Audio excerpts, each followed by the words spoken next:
Hello বন্ধুরা, সবাইকে স্বাগত জানাই স্টাডি সাকসেস কোচিং সেন্টারে। বন্ধুরা, তোমরা যারা গ্রুপ সির এক্সাম দেবে, তো এই তো আজকের দিনটাই শুধুমাত্র রয়েছে তোমাদের। তো আমরা আগের যে ক্লাসগুলো করিয়েছি টপিক ওয়াইজ এবং যে সকল ক্লাসগুলো করিয়েছি 40খানা ক্লাস, তো সমস্ত ক্লাস অবশ্যই দেখবে যারা এখনও দেখোনি। আর বাকি আমাদের নোটস তোমরা যারা নিয়েছো ওগুলো আশা করি সবার কমপ্লিট হয়ে গেছে। ঠিক আছে, জিকের যা কিছু নোটস দিয়েছি ওইগুলো পড়ে যাও ভালো করে। জিকে এবং ইংলিশ সবার পরীক্ষা ভালো হোক, এটাই প্রার্থনা করি। সবাই ভালো করে পরীক্ষা দাও। আর আজকে আমরা কিছু গুরুত্বপূর্ণ শেষ মুহূর্তের কুড়িখানা কোশ্চেন নিয়ে এসেছি একদম এক্সাম মতো করে। তো দেখো আজকের ক্লাসের ফার্স্ট কোশ্চেন কি রয়েছে। দিল্লির লালকেল্লা কোন মুঘল শাসক নির্মাণ করেছিলেন? দিল্লির লালকেল্লা কোন মুঘল শাসক নির্মাণ করেছিলেন? অপশানগুলো দেখো, ঔরঙ্গজেব, শাহজাহান, আকবর, না হচ্ছে জাহাঙ্গীর। সঠিক অ্যান্সার কী হবে? না, সঠিক অ্যান্সার হয়ে যাবে অপশান নাম্বার বি, শাহজাহান। ঠিক আছে, তারপরে দেখো 2 নম্বর কোশ্চেন। ভারতীয় সংবিধানের প্রস্তাবনা কিসের উপর ভিত্তি করে? ভারতীয় সংবিধানের প্রস্তাবনা কিসের উপর? মার্কিন যুক্তরাষ্ট্রের সংবিধান, অস্ট্রেলিয়ার সংবিধান, না কানাডার সংবিধান, না আয়ারল্যান্ডের সংবিধান থেকে নেওয়া হয়েছে? তো এটাই এখানে জিজ্ঞেস করছে, ভারতীয় সংবিধানের প্রস্তাবনা। তো প্রস্তাবনাটা কোথা থেকে নেওয়া হয়েছে? না হচ্ছে মার্কিন যুক্তরাষ্ট্রের সংবিধান, মার্কিন যুক্তরাষ্ট্রের সংবিধান থেকে। তারপরে দেখো 3 নম্বর কোশ্চেন। ভারতের সংবিধানের কোন ধারা অনুযায়ী রাষ্ট্রপতির কাছে অধ্যাদেশ জারির ক্ষমতা থাকে? রাষ্ট্রপতির কাছে অধ্যাদেশ জারির ক্ষমতা থাকে, এটা সংবিধানের কোন ধারা? দেখো, ধারা 110, 123, 143, না 167। সঠিক অ্যান্সার অপশান নাম্বার বি, ধারা 123। এরপরে 4 নম্বর কোশ্চেন। এনইপি নতুন অ্যাড হয়েছে, খুবই ইম্পর্টেন্ট টপিক, এটা নিয়েও কিন্তু আমরা ক্লাস করিয়ে দিয়েছি, তো যারা দেখোনি দেখে নেবে। এনইপি 2020 অনুযায়ী স্কুল শিক্ষার ফাউন্ডেশন স্টেজের সময়কাল কত?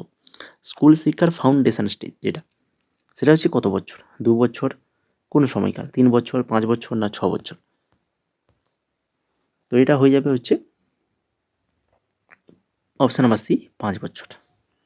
ঠিক আছে, তারপরে 5 নম্বর কোশ্চেন। সাক্ষরতা অধিকার আইন কবে বলবৎ হয়? সাক্ষরতা অধিকার আইন, রাইট টু এডুকেশন অ্যাক্ট, এটা কবে বলবৎ হয়? 2002, 2005, 2009, 2010? বলো দেখি। যারা অপশান নাম্বার ডি করেছো একদম সঠিক করেছো, 2010 সালে এটা বলবৎ হয়। এরপর 6 নম্বর কোশ্চেন। স্বচ্ছ ভারত মিশন গ্রামীণ এর লক্ষ্য ছিল কখন নাগাদ, মানে কত সাল নাগাদ একটি পুরস্কার এবং খোলা মলত্যাগ ভারত অর্জন করা? বলো, একটা পরিষ্কার এবং খোলা মলত্যাগ মুক্ত ভারত এর মূল লক্ষ্য ছিল এটাই, এই স্বচ্ছ ভারত মিশনের। কবে নাগাদ এটা? না, এটা হচ্ছে এই যে 2রা অক্টোবর 2019, 2রা অক্টোবর 2019 সালে স্বচ্ছ ভারত মিশন এটা কিন্তু শুরু হয়। তারপরে 7 নম্বর কোশ্চেন দেখো, বেটি বাঁচাও বেটি পড়াও প্রচারণা কোন মন্ত্রক শুরু করে? বেটি বাঁচাও বেটি পড়াও প্রচারণা কোন মন্ত্রক শুরু করে? এটা করে থাকে হচ্ছে নারী ও শিশু উন্নয়ন মন্ত্রক। কারা? নারী ও শিশু উন্নয়ন মন্ত্রক শুরু করে। তারপরে দেখো, সরকারি নীতি মেক ইন ইন্ডিয়া এর লক্ষ্য কি? মেক ইন ইন্ডিয়ার লক্ষ্যটা কি? বলো, সঠিক অ্যান্সার কী হবে? দেখো অপশানগুলো দেখো, যারা সি করেছো একদম সঠিক অ্যান্সার, দেশে সেরা উৎপাদন পরিকাঠামো তৈরি করা, দেশে সেরা উৎপাদন পরিকাঠামো তৈরি করা। এরপরে 9 নম্বর কোশ্চেন। মন কি বাত প্রচারণা কিসের সাথে যুক্ত? মন কি বাত প্রচারণা কিসের সাথে যুক্ত? এটা হচ্ছে ওই যে প্রধানমন্ত্রী নরেন্দ্র মোদীর সাথে যুক্ত। তারপরে গ্রিন ইন্ডিয়া মিশন এর প্রধান লক্ষ্য কি? গ্রিন ইন্ডিয়া মিশনের প্রধান লক্ষ্য কী হবে? হচ্ছে বন আচ্ছাদন বৃদ্ধি, বন আচ্ছাদন বৃদ্ধি গ্রিন ইন্ডিয়া মিশনের প্রধান লক্ষ্য। ভারতের প্রথম উপগ্রহের নাম কি?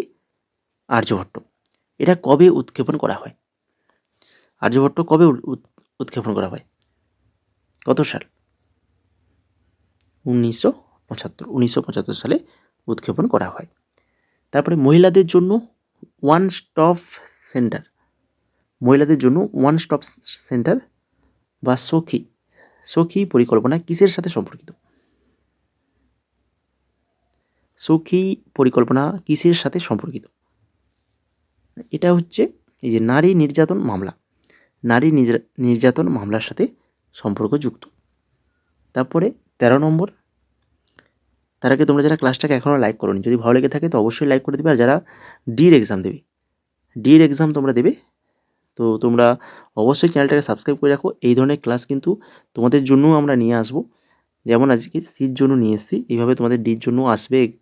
বা আমরা যে ক্লাসগুলো করেছি প্রত্যেকটা ক্লাস কিন্তু সিডি এক্সামের জন্যই ইম্পর্টেন্ট, ঠিক আছে? আর ডির এক্সাম যারা দেবে, তোমরা যদি নোটস নিতে চাও, জিকে নোটস, ঠিক আছে, তোমরা ইংলিশটা বাদ দিয়ে বাকি যে জিকে যা নোটস দিয়েছি ওগুলো পড়বে। এই 29 টাকায় তোমরা পেয়ে যাবে। তো তার জন্য এই হোয়াটসঅ্যাপ নাম্বার রয়েছে, এই হোয়াটসঅ্যাপ নাম্বারে তোমরা মেসেজ করো। আর টেলিগ্রামে জয়েন হয়ে যাও। এই ক্লাসের পিডিএফ যদি নিতে চাও তাহলে আমাদের এই Telegram study success coaching centre, এখানে আমি পিডিএফটা দিয়ে দেবো, এখান থেকে সংগ্রহ করে নেবে, ঠিক আছে? তো 13 নম্বর দেখো, ডিজিটাল ইন্ডিয়া প্রকল্পের মূল উদ্দেশ্য কী ছিল? ডিজিটাল ইন্ডিয়া প্রকল্পের মূল উদ্দেশ্য কী ছিল? না হচ্ছে গ্রামীণ এলাকায় ইন্টারনেট ও ব্রডব্যান্ড সংযোগ বৃদ্ধি।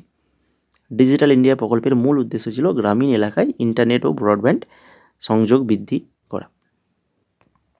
এরপরে 4 নম্বর, আত্মনির্ভর ভারত প্রচারণা কবে চালু করা হয়? আত্মনির্ভর ভারত প্রচারণা কবে চালু করা হয়? 2019, 2020, 2021, 2022? সঠিক অ্যান্সার অপশান নাম্বার বি, 2020 সালে এটা চালু করা হয়। এরপরে ভারতের প্রথম রাষ্ট্রপতি কে ছিলেন? আমাদের ভারতের প্রথম রাষ্ট্রপতি কে ছিলেন? জাকির হোসেন, রাজেন্দ্র প্রসাদ, সর্বপল্লী রাধাকৃষ্ণন, না হচ্ছে ভিভি গিরি? অবশ্যই সঠিক অ্যান্সার আসবে option number B, Rajendra Prasad. ভারতের প্রথম রাষ্ট্রপতি হচ্ছে রাজেন্দ্র প্রসাদ এবং উপরাষ্ট্রপতি হচ্ছে সর্বপল্লী রাধাকৃষ্ণন। এরপরে 16 নম্বর কোশ্চেন, প্রধানমন্ত্রী জনধন যোজনা কোন বছর চালু হয়? প্রধানমন্ত্রী জনধন যোজনা কোন বছর চালু হয়?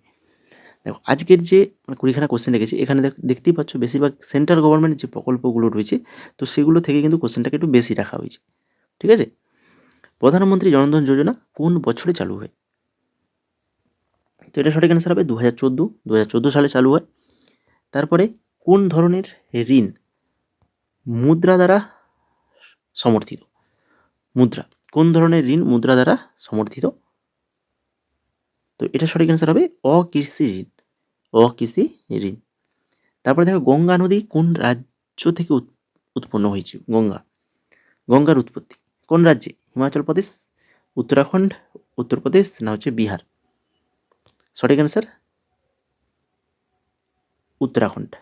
উত্তরাখণ্ড থেকে উৎপত্তি লাভ করেছে গঙ্গা। আর তোমরা যারা ক্লাসটাকে এখনও লাইক করো, তো অবশ্যই বলবো লাইক করে দাও, যদি ভালো লেগে থাকে লাইকটা করে দাও।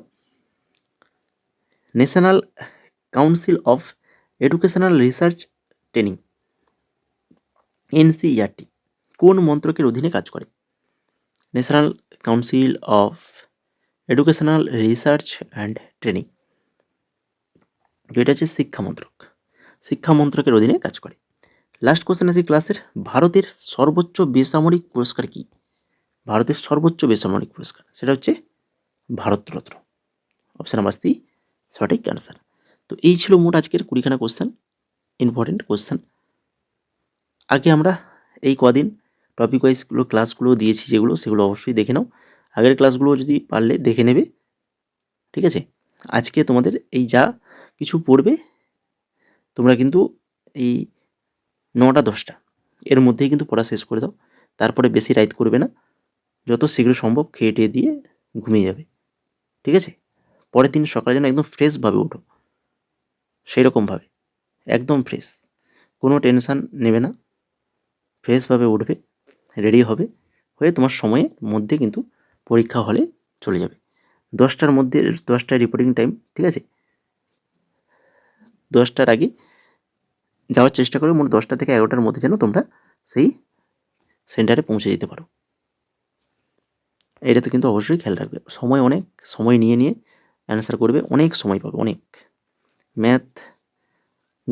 ম্যাথ রিজনিং এগুলো তো একটু সময় লাগবে, কিন্তু সেই হিসাবে কিন্তু অনেক সময় রয়েছে।